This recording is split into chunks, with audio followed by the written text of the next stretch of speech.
Hey guys, welcome to the fifth lecture of the chapter Structural Organization in Animals. I am Harish Kumar और इस lecture में हम पढ़ने वाले हैं माइक्रोविलाई, सीलिया एंड स्टेरियोसीलिया के बारे में।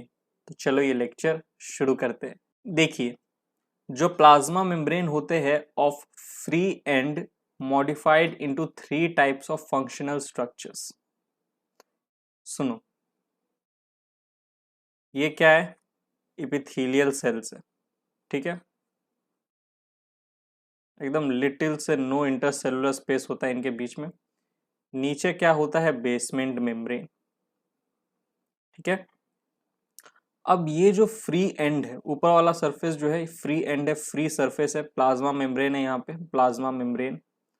तो जो प्लाज्मा मेम्ब्रेन का जो फ्री एंड फ्री सरफेस है, ये जो है ये मॉडिफाइड हो जाता है कुछ स्ट्रक्चर्स में और पर्टिकुलर फंक्शन को परफॉर्म करता है, ठीक। तो plasma membrane of free and modified into three types of functional structures. वो three types of functional structures क्या है? वो है माइक्रोविलाई, सीलिया एंड स्टेरियोसीलिया। हम हर एक जो मॉडिफिकेशन है उसके बारे में हम पढ़ने वाले, ठीक है। तो देखो, सबसे पहले हम माइक्रोविलाई की बात करते हैं। जो हमारा इपिथेलियल सेल है, ठीक है, इसका जो फ्री सरफेस, फ्री एंड है, ये जो फ्री प्लाज्मा मेम्ब्रेन वाला जो सरफेस है, ये मॉडिफाइड हो गया ऐसे माइन्यूट पोर्स में। छोटे छोटे पोर्स नहीं, सॉरी, प्रोसेसेस में, माइन्यूट प्रोसेसेस में छोटे छोटे माइन्यूट प्रोजेक्शन देखने को मिलेंगे आपको। जैसे जो हमारे टूथब्रश होता है ना, टूथब्रश ब्रश करते हो तो उसके ऊपर जो ब्रशेज होती है, जो ब्रिसल्स होते हैं, उसी तरह के दिखने में होते हैं, ठीक है। तो माइक्रोविलाई का एक और नाम होता है ब्रश बॉर्डर। तो अगर इपिथेलियल सेल में आपको ऐसे छोटे छोटे माइन्यूट प्रोसेसेस देखने को मिल गए, तो आप इस इपिथेलियल सेल को कहोगे brush bordered epithelial cells. Brush bordered epithelial cells क्यों? क्योंकि इनके ऊपर जो फ्री प्लाज्मा मेम्ब्रेन एंड है, सरफेस है, ऊपर ऐसे आपको माइन्यूट प्रोसेस देखने को मिल रहे हैं, ठीक। ये नॉन मोटाइल होते हैं, माइक्रोविलाई जो होंगे ये नॉन मोटाइल होंगे और नॉन कॉन्ट्रैक्टाइल होते हैं, कॉन्ट्रैक्ट भी नहीं करते, मोटिलिटी भी नहीं होती इनमें। बात करें सीलिया की, तो देखो सीलिया में क्या है? ये हमारे एपिथेलियल सेल्स। अब जो फ्री प्लाज्मा मेम्ब्रेन एंड है, ये जो प्लाज्मा मेम्ब्रेन एंड है, फ्री सरफेस है, इनमें ऐसे आपको मॉडिफिकेशन देखने को मिलेगा लॉन्ग सिलेंड्रिकल प्रोसेस का। लॉन्ग सिलेंड्रिकल प्रोसेस, ये जो है ये बेस से लेके टिप तक इनका जो डायामीटर होता है सेम होता है। सिलेंड्रिकल प्रोसेस है, uniform diameter from base to apex, ठीक है। तो ऐसे इपिथेलियल को आप कहोगे सीलिएटेड इपिथेलियल सेल्स, ठीक है। सीलिया जो होता है, इसका एक और नाम है काइनोसीलिया। ये मोटाइल होते हैं, ये कॉन्ट्रैक्टाइल होते हैं, ठीक है। मोटाइल होते हैं और कॉन्ट्रैक्टाइल होते हैं। बात करें स्टेरियोसीलिया की, तो देखो जो फ्री प्लाज्मा मेम्ब्रेन सरफेस है, इनमें ऐसे कॉनिकल शेप वाले मॉडिफिकेशन हो गए हैं। तो स्टेरियोसीलिया का शेप कैसा? देखो कॉनिकल शेपेड है, ठीक है। इन्हें हम कहते हैं, ये नॉन मोटाइल होते हैं, स्टेरियोसिलिएटेड इपिथेलियल सेल्स है, क्योंकि ऊपर स्टेरियोसीलिया का क्या हुआ है? फॉर्मेशन हो गया। जो फ्री प्लाज्मा मेम्ब्रेन एंड है वो मॉडिफाइड हो गया ऐसे कॉनिकल शेप वाले स्ट्रक्चर में, जिन्हें हम कह रहे हैं स्टेरियोसीलिया। तो ये एपिथेलियल सेल कैसे हो गए? स्टेरियोसिलिएटेड। स्टेरियोसीलिया जो होते हैं ये नॉन मोटाइल होते हैं और नॉन कॉन्ट्रैक्टाइल होते हैं, बिल्कुल माइक्रोविलाई की तरह। माइक्रोविलाई भी नॉन मोटाइल और नॉन कॉन्ट्रैक्टाइल है, स्टेरियोसीलिया भी non motile and non contractile है, ठीक है। अब चलो अगले स्लाइड में ये जो तीन फंक्शनल स्ट्रक्चर्स है, माइक्रोविलाई, सीलिया और स्टेरियोसीलिया, इनके फंक्शंस को भी डिस्कस कर लेते हैं। तो moving on to the next slide. देखिए, ये हमारा एपिथेलियल टिश्यू है, नीचे में बेसमेंट मेम्ब्रेन है, ये फ्री सरफेस है प्लाज्मा मेम्ब्रेन का, फ्री सरफेस। ऊपर में देखो, अब प्लाज्मा मेम्ब्रेन अगर इस तरीके के स्ट्रक्चर में मॉडिफाइड हो गई तो हम कहते हैं ब्रश बॉर्डर्ड एपिथेलियल सेल से ये, ठीक है। और ऐसे अगर लॉन्ग सिलेंड्रिकल प्रोसेसेस बन गए तो हम कहेंगे ये क्या है? Ciliated epithelial cells. और ऐसे कॉनिकल शेप का फॉर्मेशन हो गया, मॉडिफिकेशन हो गया, तो हम इसे कहते हैं स्टेरियोसिलिएटेड इपिथेलियल सेल्स, ठीक, अब फंक्शन देखते हैं। माइक्रोविलाई का फंक्शन होता है, ये क्या करते हैं, इंक्रीज कर देते हैं सरफेस एरिया।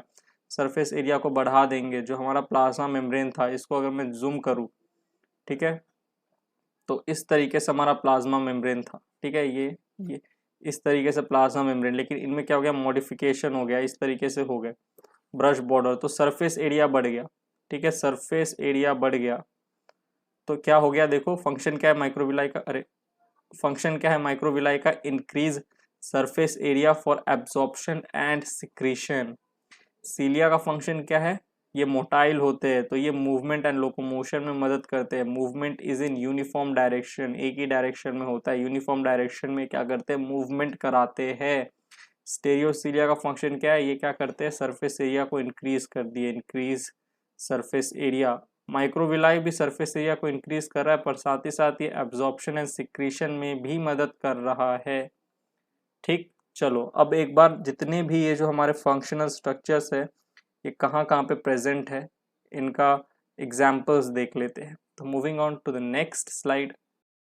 अब एग्जाम्पल्स ऑफ माइक्रोविलाई देखते हैं कि माइक्रोविलाई जो है वो कहाँ देखने को मिलेंगे आपको। ये आपको देखने को मिलेंगे वॉल ऑफ इंटेस्टाइन में, जो हमारा इंटेस्टाइनल वॉल है वहाँ पे ऐसे आपको माइन्यूट प्रोसेसेस देखने को मिलेंगी। जो सेल्स है हमारे एपिथेलियल सेल्स जो है वॉल ऑफ इंटेस्टाइन के, उन पे आपको ये माइक्रोविलाई देखने को मिलेंगी। यानी कि ये जो माइक्रोविलाई है अगर ये कहीं पे प्रेजेंट है तो इसका काम क्या है, ये क्या करता है, मैक्सिमम डाइजेशन एंड एब्जॉर्प्शन कराता है। देखो इंटेस्टाइन में क्या होता है, डाइजेशन होता है, मैक्सिमम डाइजेशन होता है, और साथ ही साथ मैक्सिमम एब्जॉर्प्शन भी कराता है। कौन, ये माइक्रोविलाई, क्योंकि हमने अभी अभी देखा, देखो फंक्शन क्या है, फंक्शन हमने क्या पढ़ा था, increases surface area for absorption and secretion, तो वही तो हो रहा है। देखो यहाँ पे क्या हो रहा है, मैक्सिमम डाइजेशन होता है इंटेस्टाइन में और एब्जॉर्प्शन भी कराने में मदद कर रहा है माइक्रोविलाई। अब ये डाइजेशन एब्जॉर्प्शन कैसे होता है, ये आप पढ़ोगे जब मैं आपको डाइजेस्टिव सिस्टम पढ़ाऊंगा, तो यहाँ पे ज़्यादा दिमाग मत लगाने लग जाना, ठीक है। मैं कुछ कुछ बातें आपको बताते हुए चल रहा हूँ, और अगर आप पहले से ही पढ़ के रखे हो, आपको पता है डाइजेशन एंड एब्जॉर्प्शन कैसे हो रहा है, तो बहुत अच्छी बात है। लेकिन इसको मैं आगे पढ़ाऊंगा जब मैं ह्यूमन फिजियोलॉजी को आपको आइडिया दूंगा कि ह्यूमन फिजियोलॉजी क्या है, कैसे डिटेल में पढ़ना है, उसे मैं आपको पढ़ाऊंगा, तब हम डाइजेस्टिव सिस्टम में ये सारी चीज़ों के बारे में अच्छे से जानेंगे। दूसरा गॉल ब्लैडर, गॉल ब्लैडर में भी प्रेजेंट होता है माइक्रोविलाई, और इनका काम क्या होता है गॉल ब्लैडर का, अगर मैं आपसे पूछूं कि गॉल ब्लैडर का फंक्शन क्या है, तो कंसंट्रेशन ऑफ बाइल, बाइल को कंसंट्रेट करता है। ये भी हम आगे पढ़ने वाले हैं डाइजेशन वाले चैप्टर में। गॉल ब्लैडर कहाँ पे होता है, तो ये देखो, ये जो लीवर है, सॉरी हाँ लीवर है, लीवर के एकदम पीछे में छुपा हुआ है, ये रहा हमारा गॉल ब्लैडर, एकदम नीचे में पीछे के तरफ लीवर के, ठीक है, और ये नीचे हमारा पैनक्रियाज है। थर्ड एग्जाम्पल है proximal convoluted tubule of nephron, ये पीसीटी, पीसीटी में प्रेजेंट होता है माइक्रोविलाई। काम क्या है, मैक्सिमम रीअब्जॉर्प्शन होता है पीसीटी में, और उसमें मदद कौन करता है, माइक्रोविलाई। ठीक, मैक्सिमम रीअब्जॉर्प्शन आपको देखने को मिलता है, ये आप एक्सक्रीटरी सिस्टम में अच्छे से पढ़ोगे। ठीक, तो अगर आपका मन है आप यहाँ से रिवाइज भी करते चलो, जो जो बच्चे पहले से पढ़कर रखे हुए, कहीं और किसी और दूसरे यूट्यूब चैनल से पढ़े, आपने क्लास में पढ़े हैं या अपने इंस्टीट्यूट में पढ़े हैं, उन्हें पता है मैक्सिमम रीअब्जॉर्प्शन कैसे हो रहा है, क्या हो रहा है, अच्छी बात है। नहीं तो इसको तो मैं ह्यूमन फिजियोलॉजी में आपको पढ़ाऊंगा ही। तो पीसीटी ऑफ नेफ्रॉन में आपको क्या देखने को मिलेगा, माइक्रोविलाई। माइक्रोविलाई देखो याद करो, माइक्रोविलाई का एक और नाम है ब्रश बॉर्डर। और काम क्या है माइक्रोविलाई या ब्रश बॉर्डर एपिथेलियम का, तो इंक्रीज करते हैं surface area. Surface area increase कर देंगे, मैक्सिमम एब्जॉर्प्शन कराएंगे, मैक्सिमम रीअब्जॉर्प्शन कराएंगे, ठीक है। कहाँ कहाँ प्रेजेंट होते हैं, वॉल ऑफ इंटेस्टाइन में, गॉल ब्लैडर में, पीसीटी ऑफ नेफ्रॉन में। अब यहाँ पे स्टूडेंट से मेरी एक निवेदन है कि देखो जो एग्जाम्पल्स जो मैं आपको करा रहा हूँ ना, मैं ऑब्वियसली आपको एनसीईआरटी से थोड़े ज़्यादा एग्जाम्पल्स कराऊंगा, लेकिन ये आपके ऊपर है कि आप अगर एनसीईआरटी स्पेसिफिक होकर अपने प्रिपरेशन को कर रहे हो, ठीक, एनसीईआरटी स्पेसिफिक ही हो आपकी, नहीं मैं एनसीईआरटी से एक एग्जाम्पल बाहर का नहीं पढ़ूंगा, उसमें कोई दिक्कत नहीं है, वो आपका डिसीजन है वो, ठीक है, आपकी राय है वो, आपका डिसीजन है, आपका लाइफ है, आपको पढ़ना है। और एनसीईआरटी स्पेसिफिक होकर पढ़ने में कोई खराबी नहीं है। लेकिन कुछ स्टूडेंट्स जो है जिनको थोड़ा आउट ऑफ एनसीईआरटी कुछ अच्छे अच्छे और एग्जांपल्स जानने का मन होता है जो नीट पॉइंट ऑफ व्यू से इंपॉर्टेंट है, क्या पता आ गया, ठीक है, क्योंकि नीट का कोई भरोसा नहीं है, पैटर्न वैटर्न चेंज करते रहते हैं, क्या पता आगे जाके एनसीईआरटी से थोड़ा बाहर जाने लग जाए। ऐसे तो जाएंगे नहीं, लेकिन कुछ भी हो सकता है ना, तो आपको हर चीज़ के लिए प्रिपेयर्ड रहना होगा। तो जो अच्छे अच्छे एग्जाम्पल्स है वो भी मैं आपके साथ शेयर करूंगा, ठीक है। और मैंने आपको कहा ही था कि ये जो चैप्टर है स्ट्रक्चरल ऑर्गेनाइजेशन इन एनिमल्स, यहाँ पढ़ना कम है, मतलब समझना कम है, याद ज़्यादा रखना है। ज़्यादा लंबा चैप्टर नहीं है, यहाँ पे पढ़ाई भी ज़्यादा मतलब बहुत लेंदी चैप्टर नहीं है, ये ज़्यादा नहीं पढ़ना होता इस चैप्टर में। लेकिन इस चैप्टर में वही है, याद ज़्यादा रखना होता है, समझना कम होता है, कॉन्सेप्चुअल चीज़ें ज़्यादा है नहीं। समझ आप हर चीज़ को आसानी से जाओगे, लेकिन वही दिक्कत आएगी याद रखने में। तो वो आपके ऊपर है। मैं अगर आपको याद कराने का कोई स्ट्रैटेजी देने लग जाऊँ तो वो अच्छा नहीं होगा। मैं यहाँ स्ट्रैटेजी देने नहीं आया हूँ, मैं आपको पढ़ाने आया हूँ। स्ट्रैटेजी आप अपना खुद का बनाओ। कहते ना एवरी स्टूडेंट इज़ यूनिक, तो हर स्टूडेंट के लिए एक यूनिक स्ट्रैटेजी होता है जो उसी को पता होता है। तो आप अपने हिसाब से स्ट्रैटेजी प्लान करो कि आपको एग्जाम्पल कैसे याद करने और करो। ठीक, चलो अब ज़्यादा ज्ञान नहीं दूंगा, आगे बढ़ते हैं, एग्जाम्पल्स ऑफ सीलिया देखते हैं। तो moving on to the next slide. अब बात करते हैं एग्जाम्पल्स ऑफ सीलिया की, कि सीलिया के क्या क्या एग्जाम्पल्स है। तो देखो, सबसे पहला आपको ट्रैकिया, ब्रोंकस और ब्रोंकियोल्स में सीलिएटेड एपिथेलियम देखने को मिलेंगे। जो ट्रैकिया, ब्रोंकस और ब्रोंकियोल्स में जो लाइनिंग होती है एपिथेलियम की, जो एपिथेलियम सेल्स होते हैं वो सीलिएटेड होते हैं। देखो सीलिया का फंक्शन क्या है, मूवमेंट एंड लोकोमोशन। तो ट्रैकिया, ब्रोंकस और ब्रोंकियोल्स में जब एयर एंटर करता है तो उसको एयर को मूव कराने में, ठीक है, मूव कराने में हाथ होता है ये सीलिया का। सीलिया का फंक्शन क्या है, अगेन मूवमेंट एंड लोकोमोशन। तो ये सीलिया कहाँ प्रेजेंट है, ट्रैकिया, ब्रोंकस और ब्रोंकियोल्स में। मेल रिप्रोडक्टिव पार्ट है फैलोपियन ट्यूब्स, इनमें भी ये जो फैलोपियन ट्यूब है इनमें भी प्रेजेंट होता है क्या, सीलिया। तो देखो जो ओवरी है, ओवरी से ओवम को यूटेरस तक भेजने का काम, ये यूटेरस तक भेजने का काम किसका रहता है, सीलिया का। जो फैलोपियन ट्यूब्स में प्रेजेंट है, इस फैलोपियन ट्यूब से होकर ही तो ओवरी से यूटेरस तक ओवम जाएगा। तो ओवम का जो, सॉरी हाँ, ओवम का एक का जो मूवमेंट है उसका मूवमेंट को कराने में कौन मदद करता है, फैलोपियन ट्यूब्स में प्रेजेंट ये सीलिया।